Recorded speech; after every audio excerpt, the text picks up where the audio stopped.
ফিহি খামসু খিলালিন, এই দিনের 5টি বৈশিষ্ট্য রয়েছে। জুমার দিবসের বিশেষ বিশেষ 5টি বৈশিষ্ট্য আল্লাহ পাক রব্বুল আলামিন দান করেছেন। যে বৈশিষ্ট্যগুলো রয়েছে সেগুলোর মধ্যে খালাকাল্লাহু ফিহি আদম, এই দিনে আল্লাহ পাক রব্বুল আলামিন আদম আলাইহিস সালামকে সৃষ্টি করেছেন। আর আদম আলাইহিস সালামকে সৃষ্টি করার কারণে দুনিয়াও সৃষ্টি হয়েছে জুমার দিন। আদম আলাইহিস সালামকে সৃষ্টি করলেন জুমার দিন, যার কারণে জুমার দিনের শ্রেষ্ঠত্ব এবং মর্যাদা আল্লাহর কাছে সবচেয়ে বেশি। এটা হলো 1 নম্বরের একটা বৈশিষ্ট্য। 2 নম্বর যে বৈশিষ্ট্য সেটা হলো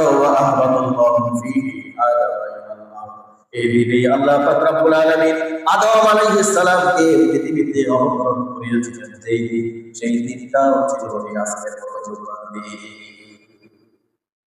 আদম আলাইহিস সালামকে দুনিয়াতে অবতরণ করালেন, দুনিয়াতে যেদিন প্রেরণ করলেন, অবতরণ করালেন, সেই দিনটিও ছিল জুমার দিবস। আর এই জুমার দিবসের এত মর্যাদা হওয়ার অন্যতম দ্বিতীয় নম্বর যে বৈশিষ্ট্য সেটা হলো আদম আলাইহিস সালামকে আল্লাহ পাক রব্বুল আলামিন দুনিয়ার জমিনে অবতরণ করিয়েছিলেন এই জুমার দিনে। 3 নম্বর যে বৈশিষ্ট্য আল্লাহ পাক রব্বুল আলামিন দান করলেন, ওয়া ফিহি তাওয়াফাল্লাহু আদম, আল্লাহ পাক রব্বুল আলামিন আদম আলাইহিস সালামকে দুনিয়া থেকে মৃত্যু দিয়ে উঠিয়ে নিয়েছিলেন যে দিবস, সেই দিবসটাও ছিল আজকের মতো জুমার দিবস। সুবহানাল্লাহ। তাহলে আদম আলাইহিস সালামের সৃষ্টি জুমার দিন, আদম আলাইহিস সালামকে পৃথিবীতে পাঠালেন জুমার দিন, আদম আলাইহিস সালামকে দুনিয়া থেকে মৃত্যু দান করলেন যে দিন, সেই দিন ছিল জুমার দিন। 3 নম্বর বৈশিষ্ট্য।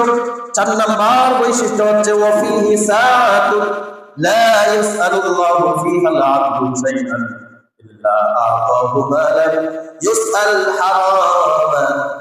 আল্লাহ নবী সাল্লাল্লাহু আলাইহি ওয়াসাল্লাম বলেছেন, এই দিনের এমন একটি সময় আছে, এমন একটি বিশেষ সময় এই দিবসের মধ্যে আছে, জুমার দিবসের মধ্যে, যেই সময়টার মধ্যে বান্দা আল্লাহর কাছে লা ইউসআলুল্লাহু ফিহা আল-'আবদু, বান্দা আল্লাহর কাছে শাইআন, যা কিছু চাইবে না কেন, যা কিছু চাইবে, ইল্লা আ'তাহু মা লাম ইউসআল হারামা, আল্লাহ রাব্বুল আলামিন বান্দার চাওয়া অনুযায়ী সে যা কিছু চাবে তাকে সেই সব কিছু আল্লাহ রাব্বুল আলামিন দান করে দিবেন। সুবহানাল্লাহ।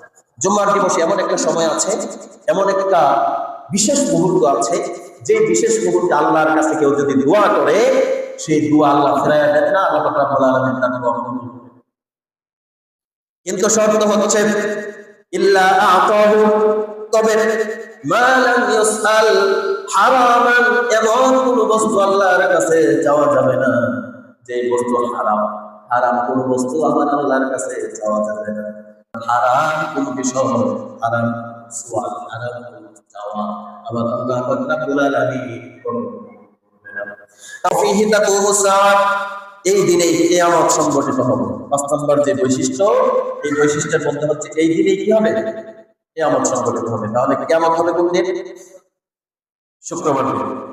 এরকম একটা দিবসে কিয়ামত হবে। তাহলে বৈশিষ্ট্য পাইছেন 5টা। কয়টা? 1 নম্বর আদম আলাইহিস সালামের সৃষ্টি, 2 নম্বর আদম আলাইহিস সালামকে পৃথিবীতে অবতরণ, 3 নম্বর আদম আলাইহিস সালামকে পৃথিবী থেকে মৃত্যুদান করা, 4 নম্বর বৈশিষ্ট্য ছিল বান্দা আল্লাহর কাছে বিশেষ একটা সময় আছে, এই সময়ে যা কিছু চাবে, এটাও বলেছে।